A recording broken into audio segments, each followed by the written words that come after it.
السلام علیکم۔ میں نے اپنی پچھلی ویڈیو میں یہ بات کہی تھی کہ پاکستان کا عدالتی جو نظام ہے یہ عدل اور انصاف پہ مبنی نہیں ہے، یہ ایک ظالمانہ نظام ہے۔ اور آج خصوصی عدالت نے جو تفصیلی فیصلہ سنایا ہے اس نے میری بات کے اوپر مہر تصدیق ثبت کر دی ہے۔ جو فیصلے میں یہ لکھا گیا، دیکھیے پرویز مشرف نے آئین کو توڑا، آئین کو معطل کیا، اس کے اوپر سزا بنتی ہے نہیں بنتی، کیا اس وقت آئین میں یہ شک وجود تھی جب ایمرجنسی لگائی گئی ہے اور ان کو نہیں سنا گیا، ان کو بلایا نہیں گیا، یہ ایک الگ بحث ہے۔ لیکن بالفرض اگر آپ نے پرویز مشرف کو آئین توڑنے کا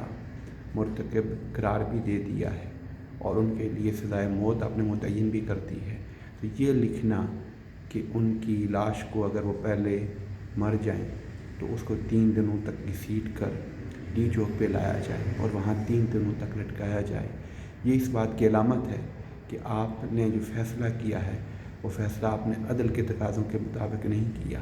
پاکستان کے آئین کے مطابق نہیں کیا، پاکستان کے قانون کے مطابق نہیں کیا، دنیا میں رائج آئین کے مطابق نہیں کیا، دنیا میں رائج قوانین کے مطابق نہیں کیا،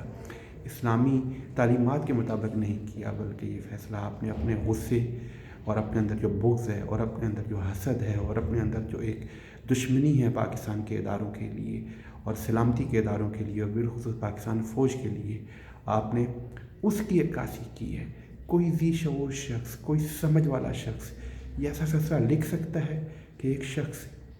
اس کو پھانسی اگر دے بھی دی جائے تو اور وہ مر بھی جائے تو اس کی لاش کو 3 دنوں تک لٹکایا جائے؟ کیا یہ آج کے دور میں کوئی اس کا تصور بھی کر سکتا ہے؟ ہم حضور علیہ السلام کے امتی ہیں اور حضور نے تو یہ فرمایا تھا کہ دوران جنگ کافروں کی لاشوں کو بھی تم نے ان کے ساتھ بھی کسی قسم کا ایسا سلوک نہیں کرنا جو انسانیت کے خلاف ہو، لاشوں کو بھی نقصان نہیں پہنچانا، کافر ہوں، آپ کے دشمن ہوں، ان کے ساتھ بھی ایسا سلوک نہیں کیا جا سکتا۔ اسلام تو کسی حیوان کے ساتھ بھی ایسے سلوک کی اجازت نہیں دیتا، کسی جانور کے ساتھ بھی ایسے سلوک کی اجازت نہیں دیتا، وجہ کہ آپ ایک ایسے فرد کو کہ جس کے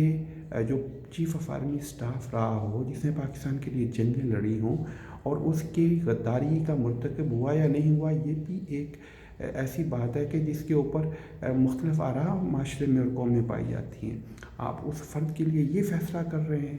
کہ اس کو 3 دنوں تک لٹکا دیا جائے، تو یقیناً آپ کی سوچ خارجی ہے، آپ کی فکر خارجی ہے، آپ کا نظریہ خارجی ہے اور آپ ذاتی دشمنی کی بنیاد پر، آپ ایک ذاتی اناد کی بنیاد پر یہ فیصلہ کر رہے ہیں۔ اور ہمارے لیے یہ بات شرم کی کا باعث ہے، یہ شرم کا اور مقام ہے کہ ایسے فرد کو، ایسے شخص کو چیف جسٹس تک کے، یعنی کہ ایک ہائی کورٹ کے چیف جسٹس تک کے عہدے تک پہنچا دیا اس نظام نے کہ جس کو فیصلہ لکھنے کی تمیز نہیں ہے، جس میں بنیادی انسانیت ہی نہیں ہے، جس میں بنیادی انسانی اخلاقی اقدار ہی نہیں ہے کہ وہ اس طرح کا فیصلہ لکھتا ہے۔ حیران ہوتا ہوں میں یہ بات دیکھ کر کہ کس طرح کے لوگ ہمارے معاشرے میں جج بن گئے ہیں اور کس طرح کے لوگوں کو عدالت کے مقام پر بٹھا دیا گیا ہے کہ جن میں بنیادی انسانی رمق بھی باقی نہیں ہے۔ آج کے فیصلے نے دراصل اس فیصلے کو کھول کے رکھ دیا ہے کہ یہ فیصلہ آئین کے مطابق نہیں تھا، قانون کے مطابق نہیں تھا، بلکہ ذاتی دشمنی اور ذاتی بغض کی بنیاد پہ یہ فیصلہ کیا گیا ہے۔ آج کے عدالت کے فیصلے نے جو جاری ہوا ہے تفصیل سے، اس سے پاکستان کے عوام کو واضح کر دیا ہے کہ پاکستان میں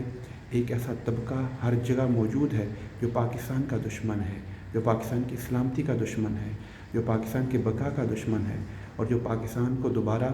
ایک وحشیانہ نظام کی طرف لے کے جانا چاہتا ہے جہاں لوگوں کی لاشیں لٹکائی جائیں۔ اگر عدالت یہ فیصلہ کر دیتی ہے اور یہ فیصلہ لکھتی ہے اور لکھ دیا ہے تو وہ معاشرے کو کس طرح کا سبق دیا جا رہا ہے۔ لہذا پاکستان کے عوام کو چاہیے کہ اس طرح کے جو عدالت میں جو لوگ گھس بیٹھے ہیں، جو گھس گئے ہیں اور جو عدالت اور انصاف کے عہدوں کے اوپر براجمان ہیں، جن کا عدل اور انصاف سے کوئی تعلق نہیں ہے، ایسے لوگوں کا محاسبہ ہونا چاہیے۔ اور میں چیف جسٹس سے بھی یہ مطالبہ کرتا ہوں کہ اس جج کے خلاف فوری طور پر سپریم جوڈیشل کونسل میں کارروائی کی جائے۔ جنہوں نے اس طرح کے فیصلے لکھے ہیں ان کی پاکستان میں کوئی جگہ نہیں ہے اور ایسے لوگوں کو کسی بھی طریقے سے کہ کوئی بھی نرم رویے کے یہ قابل نہیں ہے، بلکہ ان کے ساتھ سختی سے سرکوبی کی جانی چاہیے اور ان کو اپنے انجام تک پہنچانا چاہیے۔ السلام علیکم ورحمۃ اللہ وبرکاتہ۔